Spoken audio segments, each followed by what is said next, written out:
അയ്യോ ലതേ, അയ്യോ അയ്യോ അയ്യോ എന്ത് പറ്റി? പാമ്പ് കടിച്ചെന്നാ തോന്നുന്നേ. അയ്യോ അയ്യോ ആരെങ്കിലും ഓടി വരണേ, ആരെങ്കിലും ഓടി വരണേ, അയ്യോ ആരെങ്കിലും ഓടി വരണേ, ആരെങ്കിലും ഓടി വരണേ. പിടിക്ക് പിടിക്ക് പിടിക്ക്.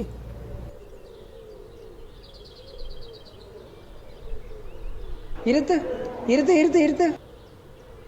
അയ്യോ ഇത് പാമ്പ് കടിച്ചെന്നെ. അയ്യോ എന്താ എന്താ ഇവിടെ ഒരു ബഹളം?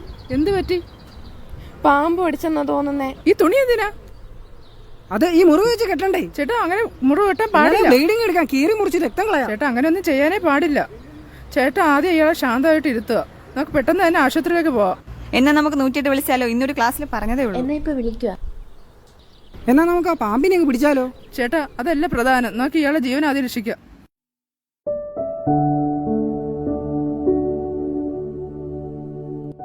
ജീവൻ തിരിച്ചു കിട്ടി. സമയത്തിന് ആശുപത്രി എത്തിച്ചോണ്ടാ രക്ഷപ്പെട്ടത്. ശരിയാ. അവിടെ കിടക്കണ വിറകെല്ലാം എടുത്ത് മാറ്റണം. ഓ മാറ്റാം. പാമ്പ് കടിയേറ്റാൽ കടിയേറ്റയാളെ ശാന്തനായിരുത്തുക. കടിയേറ്റ ഭാഗം കെട്ടുകയോ രക്തം കളയാനായി മുറിവുണ്ടാക്കുകയോ ചെയ്യരുത്. എത്രയും പെട്ടെന്ന് ആശുപത്രിയിലെത്തിക്കുക. 108 ആംബുലൻസിന്റെ സഹായം തേടുക. പാമ്പിനെ പിടികൂടാനായി സമയം കളയരുത്. പാമ്പിനെ വീടിന്റെ പരിസരത്ത് കണ്ടാൽ പിടികൂടാനായി വനം വകുപ്പിന്റെ സർപ്പ ആപ്പിൽ സഹായം തേടുക. താലൂക്ക് ജില്ലാ ആശുപത്രികളിൽ പാമ്പ് വിഷബാധയ്ക്കെതിരായ മരുന്ന് സൗജന്യമായി ലഭ്യമാണ്.